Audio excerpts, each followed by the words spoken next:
What's going on, gang?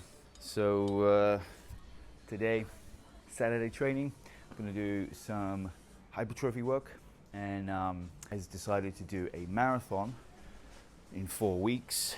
We have a bit of a want to be able to keep all of the training consistent without overdoing it or without running into injury.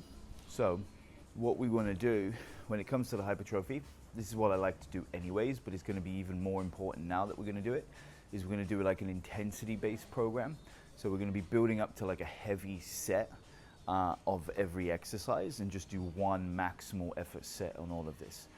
Typically within the 6 to 10 rep range as well, so really nice and heavy and getting as many maximal effective reps as possible. Don't want to do junk volume right now because I'm going to be putting in a lot of volume into the running. Tomorrow, for instance, I've got a 28-kilometer run, so I don't want to be doing loads of volume today to affect my training for tomorrow, because the volume is what's going to take time to recover from, whereas intensity, one hard set, it's going to give me the hypertrophy, it's going to give me the intensity that I need to grow the hypertrophy, to grow the muscles, without any undue, without any junk volume and without any undue stress. Like, I don't need that extra stress. It's all going to be about mitigating volume, mitigating stress, and getting as much benefit from a least amount of work as possible.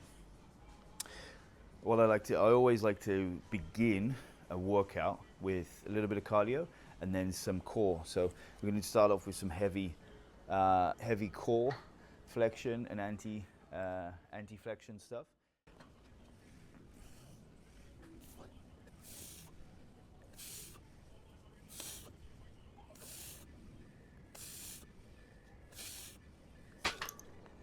Now that can go heavier.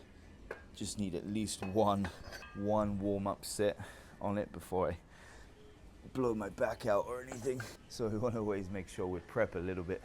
Next thing on this is going to be the anti-flexion. Doing this, I really love this exercise. Something that I haven't done too much of recently, but such a great exercise.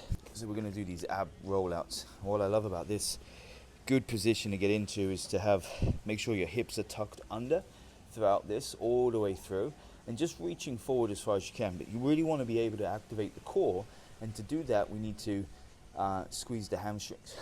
I'm going to make sure that you guys can see me, otherwise it's fucking, yeah. Turn you over here. Bear with me. Right, so as I was saying, got to keep those hips flexed. Don't want to go into extension, okay? So this is an anti-extension flexion and anti-flexion exercise, really, because we don't want to be too flexed. We want to stay in that neutral position. Squeeze the hamstrings if you have something between your butt and your heels, and then we're going to come out as far as we can, and then use those abs to pull ourselves back in. Right, you can see my hips aren't changing. I'm not doing this. I'm pulling my hips back first. Don't want to do that. Keep everything tucked, coming down as low as you can. Cool. Second set here, just heavier. We only do 2 to 3 sets of this. Now what I see, I'm going to take this down so I can explain this now. What I see a lot of people get wrong on this all the time is that they're just flexing at the hip. So what you'll see, keeping the core tight, and they push the hips back and just do this. What? So they're pushing down. Now, it's not going to be as effective as if we're getting flexion and extension. Here, not just flexing at the hip and pushing down like this, right? We want to get ourselves into position where we go into extension and then flexion. Hips remain where they are, and we're driving down. Even my arms pretty much stay where they are, and I'm just pulling down. They don't really matter where they are. I just got to pull down through the abs and making sure that there's flexion and extension to build that nice strong core.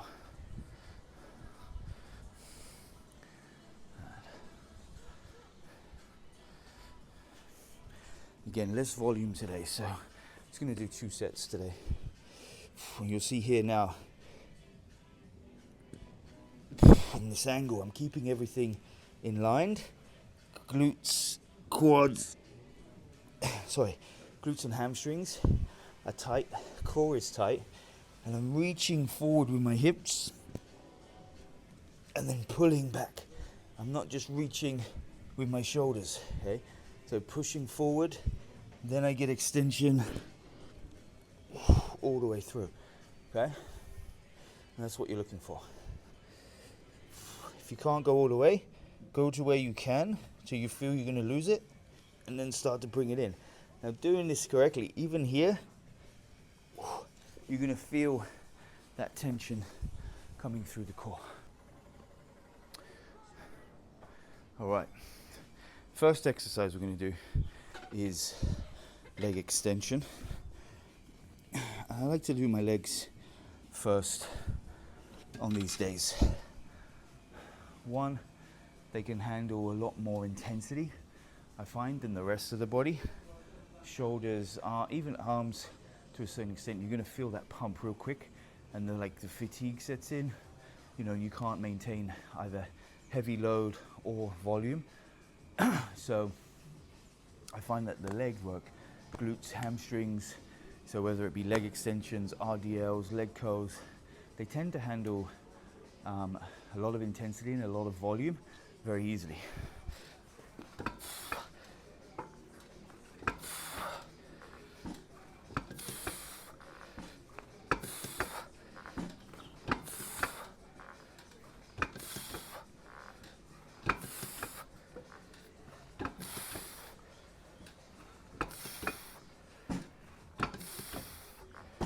So, warm-up sets, what we're going to do is we're going to ramp up the loading. So typically going to do a few sets of 6 reps. Just need to grab some weight. Just as like ramps until I get to a load where I'm thinking that next set, 6 to 10, is going to be savage. Okay. And even with these, so we do these first, smash these, then we'll go into some RDLs for the leg work, and finish with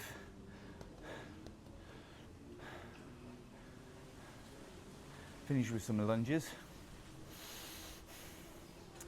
and then we shall, or maybe not lunges today, maybe just these 2. Then we're going to work on the upper body. So we're going to do some close grip bench press, we're going to do some pull downs, shoulder press,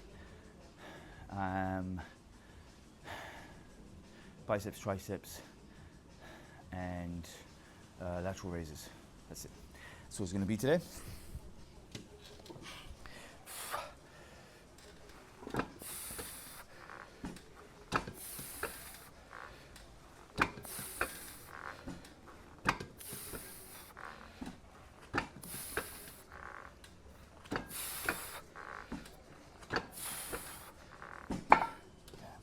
So definitely going to be able to go heavier on that, but I think that next set is going to be the one.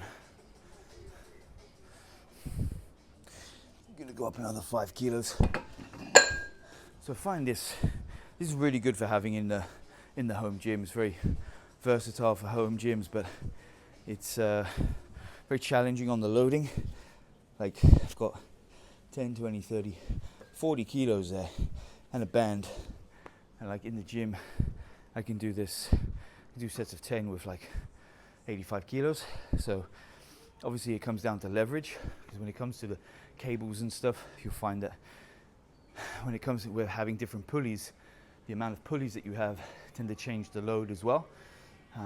So can be difficult, but again, if you're using the same metric or the same machine for 80% of your work. I mean, my work is 100%. Most of you will be 100%, but some of you travel. But if you're using it for about 80%, but you know how to adjust the loading, and if you're basing it on intensity rather than volume, it's so much easier just to be able to go to different places and smash like 1 or 2 really hard sets to failure, regardless of the machine, the weight, or anything like that. If you're doing a volume-based program where machines might be different in terms of the loading, the pulleys and stuff like that. You know, back home you might be doing 60 kilos for leg extensions. You go to another place and for some reason you can't do even 40 kilos because of the machine. It starts to then might affect your training, or might affect your mindset. So yeah, doing a intensity-based program, or even just changing it up for that session if you're in a different place, just hitting 1 or 2 sets nice and hard to establish the same amount of volume that you would do,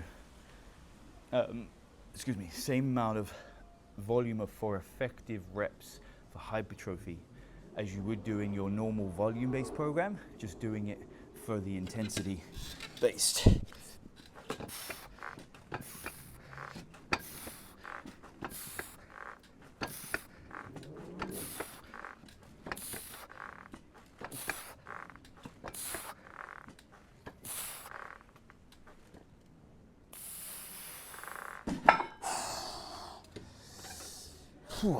Okay, that'll be the last set there. It was probably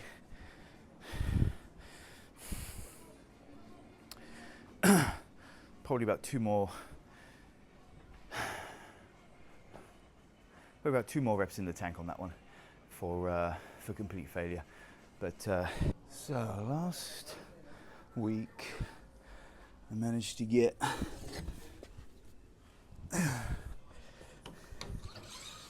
last week was 130 for a set of 10. Today I'm probably going to try and go up 140.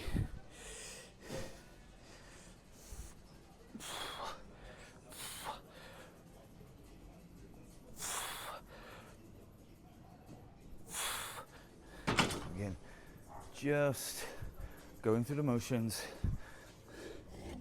feeling the weight, sets of 6 to 8 warming up.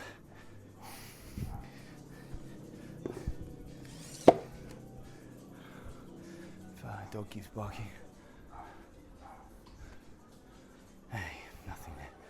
We've got some guys in fixing the ice bath, so Loki's going a bit crazy. Oh yeah, if you're not using straps for your lifting, then you're wasting so much potential. Honestly, like, you can do grip work outside of your lifts if you think that your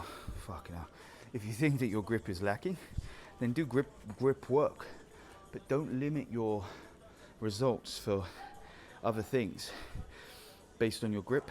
Like, there's literally no need. Like, if you're not growing your legs, getting stronger in your legs, or growing bigger glutes because you can't hold on to a barbell because it's too fucking heavy, right? Then it's just holding on to that barbell it's not gonna help. Like, train your grip with other things like farmer's carries and actual grip work, and then use straps to be able to lift heavier in your training. Otherwise, you're leaving so much on the table, man. So much. Like, and who cares? People might say like straps and grips are cheating. Who the fuck gives it? Who cares? Who fucking cares? Like, cheating for what? Like, you're not going to the Olympics, and even if you are going to Olympic weightlifters use straps all the fucking time. You know, powerlifters use straps in their deadlifts all the fucking time. So, you know, these like training gem pop and training like these functional trainers and all this dumb shit. You want to be more functional? Lift fucking heavy.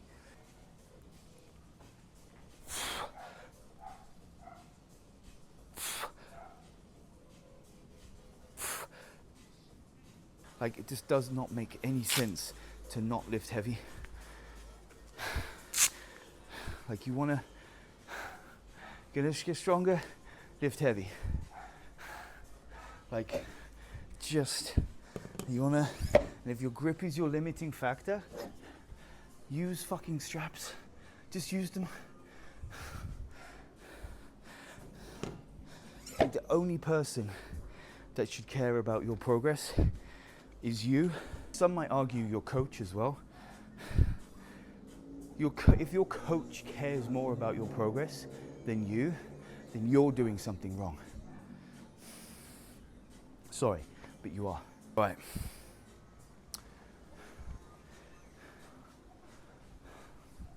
Because I'm old. Because I'm old, I'm 44, and I don't want to hurt myself. I need to put on a belt now that we're getting closer. Now, here's the thing about wearing belts. You wear belts all the time for all sorts of lifting. If somebody is telling you to only lift a belt for maximal efforts like 1 RMs, tell them to go fuck themselves. People that say that don't fucking understand. They don't understand. They've never trained properly in a belt. They don't understand how to train properly in a belt. Simple.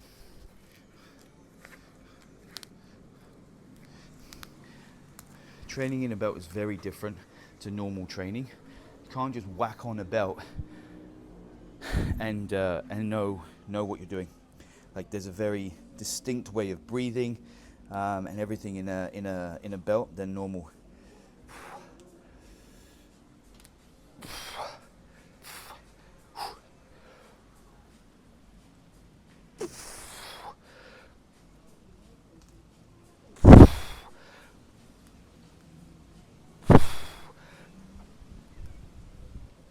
Just a set of 4 there. See, it's still quite easy on my breathing. Right, I'm going up to 140 now. This is the other thing that people really don't like to do is fucking rest. Like, resting between sets is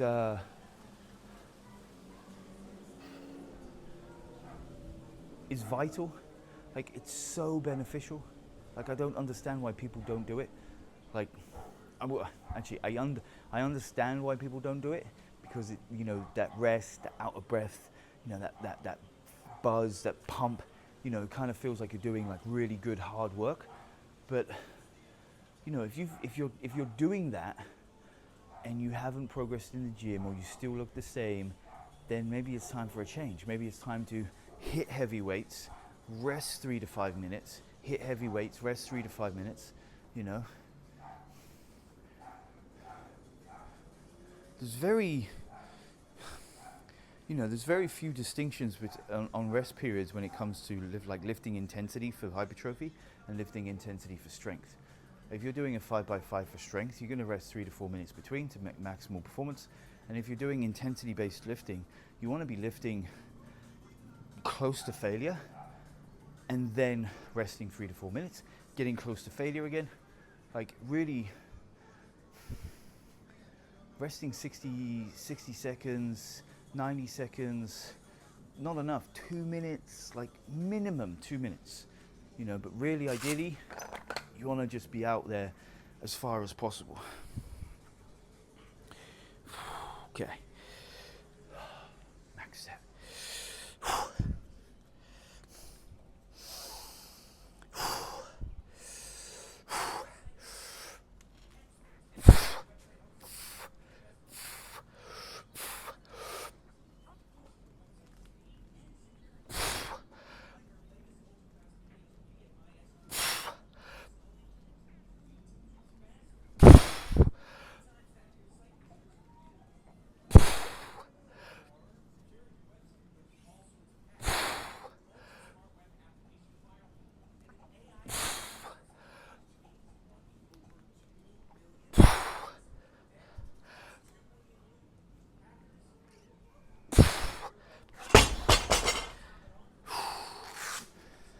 beauty about having a home gym is that there is nobody to share equipment with,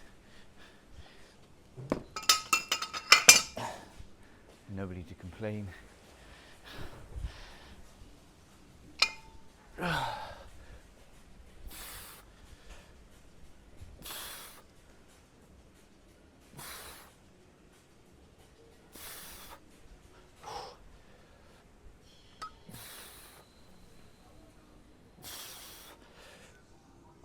That's actually getting a bit easy. Oh yeah, big jump, huh? Let's go 5s on. This needs to be heavy. Now the thing I find with this machine is the leverage. It's so challenging sometimes. Like in every exercise, pull downs, triceps, like way lighter than what I'd use in a normal gym. It's very strange.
Right, now that's what I call a heavy set. That was definitely heavy and good. So I'll call that done and dusted. Full body hypertrophy. Paying attention to the intensity, not the volume necessarily, making sure I'm getting the most amount of effective reps possible without undue stress and unnecessary volume, as I'm going to be doing a lot of volume for my endurance and my marathon training. So yeah, guys, I will be doing some commentary over the top, which you would have heard. But if you like, subscribe, and if you want more training content, let me know down below if you enjoyed the video. So I know what sort of content you want to see from me, and I can start putting that out for you. Till next time, stay salty.